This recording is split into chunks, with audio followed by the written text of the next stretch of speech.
right, guys, it's Tuesday. By now, hopefully your Monday's in the books.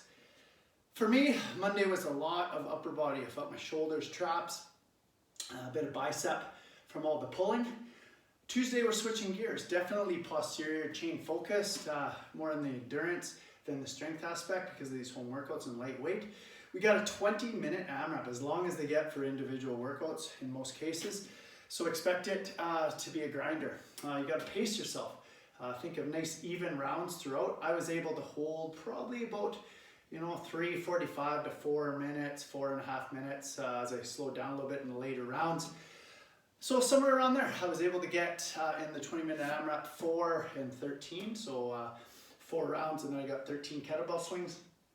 What was the most difficult thing? I did rowing, so that kind of hurt my kettlebell swings. I got my heart rate up a little bit. You may opt for skipping. It would be a little bit different workout with skipping for sure. A little bit more shoulder fatigue. Get the heart rate up as well. I think you get it done skipping a little bit quicker than I got done the rowing. It took me about a minute to row. Somebody that's really good at dubs probably get that done in under a minute, depending on how it goes for you. So we'll start with the warm-up. We have a 1, 2, 3, 4, and 5 ascending ladder of 4 different movements, I believe. We have sit-ups, alternating lunges, American kettlebell swings, and then we have goblet squats. So in the beginning, it sure feels like a lot of switching, especially in the 1, 2, and 3. You're barely getting done. You're already into that next movement. That's part of it, getting up, moving around. It's kind of annoying in the beginning, but by the time you get to 3, 4, and 5s, it's starting to feel definitely like a warm-up, getting a little bit of a sweat going. So we all know sit-ups. We may or may not have ab mats. You could do straight leg or you could do butterfly position. Then we're into the lunges. Good time to practice the positioning we're going to need for these goblet lunges that are in the workout. So in the goblet lunge, we're going to have to stay really upright. With that big weight in front of us, we don't want to be tipping forward. So when you're warming up in these lunges, we definitely want to keep a nice upright posture. With the front leg, we want the shin straight up and down. So we don't want that knee forward of your shoelaces. So as we step back, really focusing on a straight up and down shin, nice tall posture, doing the work with that front leg, and then we're alternating legs as we go. All right, so it is left, right equals 1 rep.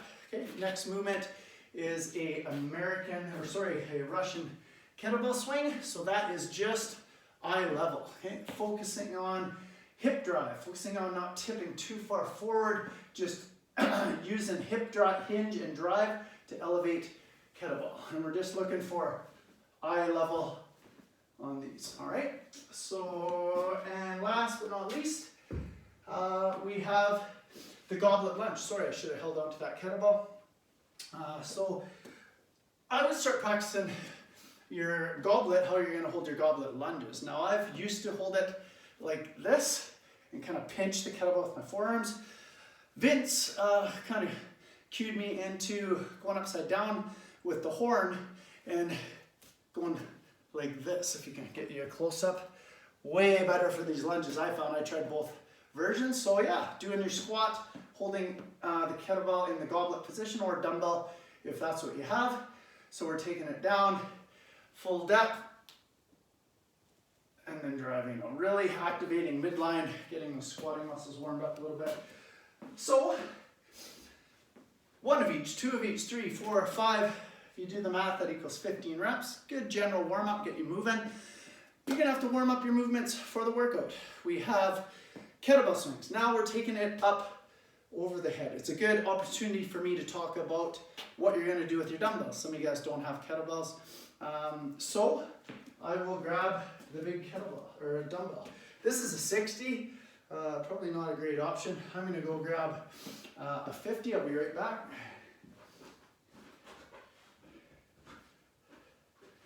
So what you're gonna wanna do is hold on to your dumbbell like so, okay? And be very careful. If right up over the head is too sketchy, holding it that way, we will turn these into Russian kettlebells and just stay eye level, okay? So I haven't really done a ton of these. I'm just gonna start with slow and warm up to it. So we'll see what it feels like here. Now I may hit the roof, I'm gonna be careful.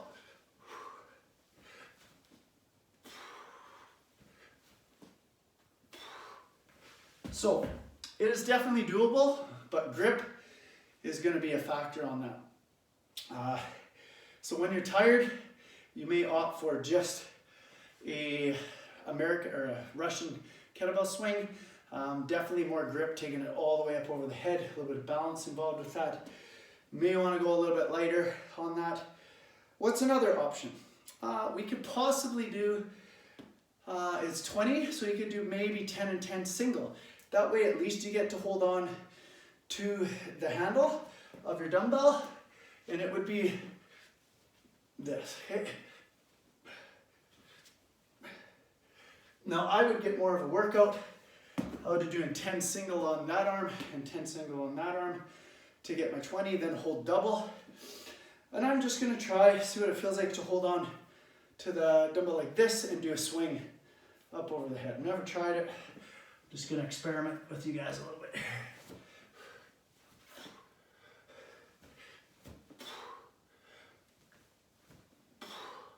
So, after having done that, that's what I would go with. If you're gonna do 20 double, I would definitely feel safer holding on to the dumbbell. I'll kind of show you how I was holding it. Kind of like that, okay? Trying to fit both hands in there. I wasn't interlacing my fingers because I think that would have been hard on my fingers, and my hands don't really fit there. So I kind of overlap them a little bit like that. All right, so you can experiment, do what feels good for you on those. So it is 20 of those. Directly into, we have the goblet reverse lunges. So again, with your kettlebell, I would opt to hold it like this.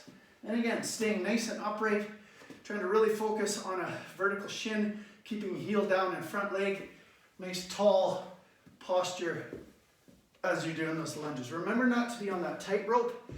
As we lunge, we don't want to be straight forward like this. So we have limited stability, pretty limited base of support. So as you step back, widening, getting a hip width stance. That's where you have way more stability in that bottom. If you lose your balance a little bit, you can make those corrections as you do those lunges. Now, with the goblet, with the dumbbell, we are looking for most likely something like this for your lunges, or you could try this. Probably your two go-tos on that. Experiment, do what feels good. I think I like the upside or the lengthway version as opposed to this. Seemed to allow a little bit better breathing as I did it. Takeaway from the lunges, they take a while. They weren't excessively hard, but they do take a while. I took my time with them. You guys with strong legs probably get through them a little bit quicker, less time under tension holding that that dumbbell or kettlebell. So yeah, next we had the burpees. Slow and steady on the burpees, for me anyway. I wasn't rushing because of the duration of the workout. I went over burpee technique with you guys before, but what I'll talk about is trying to get in a position to minimize effort and allow for breathing, okay? Anytime that your legs start pushing into your stomach and diaphragm, it kind of impedes your breathing, knocks the wind out of you, makes it harder than it should be. So I highly suggest when you do burpees of being outside of the shoulders with your stance, okay? That guarantees that your legs are not going to push in to your diaphragm. Next is minimizing any squatting you're doing, okay? Squatting is a lot more effort. It's more about hinging and just touching the ground. Maybe slight bend in the knee, take it down. Okay, just before my hands touch the floor, I would kick out my feet. Okay, roll down and peel up. Once I peel up, I'm gonna lift my hips high, push into the ground, and swing my legs on the outside of my hands up almost as close as I can get them with my mobility. So lift my butt, bring my legs up, then I can just hinge up and do my jump at the top. Okay, highly recommend that. What you don't want to do is be going down like this to the floor, kicking out, going back into your deep squat position, and then standing up. Way more effort involved with that, way harder to breathe. Now kicking out and or jumping out and jumping back up may be too difficult for you. Same idea with the step out, hinge over, step, lift the butt high, step, up, and then jump. Okay, just some efficiency tricks on that. Again, in the workout, I would go slow and steady. Then we got some cardio. So for me, it was rowing. I have a rower today. It could be skipping, it could be a bike if you had one, it could be elliptical. If you have an elliptical or a spin bike or some other form of machine where you can't really measure meters, you could do it based off time. Now it's meant to be about a minute of cardio at about 75% effort, nothing too crazy, so you could time it. Time out a minute at that kind of effort. If you do have a measurement of meters, then if you're running on a treadmill, you're going for 200 meters. If you're going on a rower, it's 250 meters. Anything else where you can't measure time, well, I guess a bike, I think they have meters, but you could go off calories and do a minute and see what you get for calories and try to match that. Lots of things you can do, but about a minute of effort for most of us, unless you have a rower and you're a crazy fast rower. All right. Again, average round for me anyway was about 340 to 420-ish, somewhere in there, I think. I was a pretty quick first round, and then I settled into a pace after that. I didn't kill myself in the first round, but I definitely couldn't have held that pace throughout. I did it unbroken, the whole thing, like one movement to the next, and definitely wasn't going to hold on to that. So what I did was all my kettlebells unbroken, had a break, probably about a 15-second break, something like that, probably more like 25, but felt like 15. Then I picked up the kettlebell or dumbbell, whatever you have, then you hit your goblets, hopefully unbroken. Set it down, get right into your burpees, because you can start them slow. You shouldn't need to rest, just get moving slow as you need to, and then settle into your pace. And then get onto that skip or run or row or whatever you're gonna do, and get through that at about 75% effort, and then just try to maintain throughout, all right? Once you get done that, my total time, it was total rounds and reps again, 4 plus 13. I'll give you something to beat. That's definitely beatable for sure. Then we have the strength. So we're hitting some triceps, and again, hitting some posterior chain. Big focus today. So we have bench dips and we have Romanian deadlifts. Okay, let's talk about the bench dips first. What are we gonna use at home? I'm lucky, I got a couple benches at home here. So I was able to do that. I'm strong enough to elevate my feet and do my dip. You may or may not be. So you can have an elevated surface. Maybe you have a chair or a table that you can use that's stable enough. If you need to elevate your feet to make it more difficult, bring another chair over, elevate the feet onto something. But we'll talk about some points of performance on that, and then we'll talk about some options if you don't have a setup for that. All right, so what we're looking for on a bench dip is a vertical forearm. So as we come down, you keep this forearm straight up and down. Pretty universal in push-ups and in ring dips. We always want to maintain a vertical forearm, do the work through the tricep. Okay, same thing with the push-up. If we're doing push-ups, we don't want to be here. We want to be here, pushing up and coming down. All right, so we're going to set that up with our benches. Okay, you need them a decent distance apart, or your chair, whatever you have. Okay, we get set up. Okay, what I want you guys to do is to bring those hips closer to the bench. Almost, you should be touching the bench with your hips, almost a forward lean. That being said, I'm going to move this a little bit closer so I can get that set up a little bit better. Okay, so here I am. Okay, you see I have a little bit of forward lean. I'm not starting my dip, already leaning back. All right, I get set here. I am going to take it down. As I go down, I'm leaning in, and I'm trying to keep those forearms straight up and down, pressing all the way through to full extension. We want to get break 90, hopefully, when we get to that bottom, and then we're pressing it up. Oftentimes, when in class, we see people get way out too far away from the bench. Okay, so again, we want to be here, and we don't want to be way back with the elbows. We need to be leaning forward into that dip. You can do that again off the ground as well. You should be able to almost touch your butt depending on what surface you're on. So, chairs, tables, benches, whatever you have to facilitate that. If you do not have that set up, we could possibly do a diamond push-up, okay, with putting the focus on the tricep. So when we get on the floor for a diamond push-up, we're creating something like this. Your fingers don't have to touch, but definitely a narrow type position, hands turned toward each other, okay? So I'm gonna show you that on the floor. Okay, so I get set here and I'm in this position. As I'm going down, again, I'm trying to keep that forearm straight up and down, so shoulders are gonna go ahead of my hands quite a bit.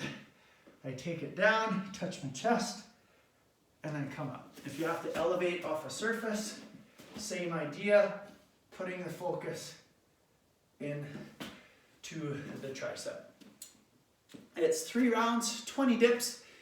Don't modify the reps, just break them up as you need to get all 20 done.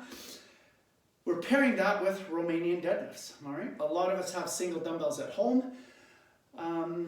Even if you got double, I would suggest doing singles, okay? I got the option of double on that. You could use barbell as well, but a lot of us don't maybe not have enough actual plate weight for the Romanian deadlift with the barbell. So if we're gonna do single dumbbell Romanian deadlifts, we're gonna make it a single leg too, make it a little bit more challenging. I'll grab my dumbbell. So what we're looking for on this, guys, same dumbbell and leg, okay? We're gonna hinge forward, keeping good posture in our back, neutral spine. We're gonna hinge down, we're gonna keep that dumbbell nice and close to the leg as we're going down. Slight bend in the knees, okay? Taking it down to mobility to allow proper positioning of the back, nice controlled up. Okay, I lost my balance and touched my feet, but if you can do it without touching that other leg and work on your balance, that's what we're looking for. Be 10 on one side and 10 on the other. And that would be 1 round. 20 dips, 10 and 10. Romanian deadlifts on each side, 3 rounds. Done, that's your day. It's a good workout. Look forward to seeing your results. See you next time, guys.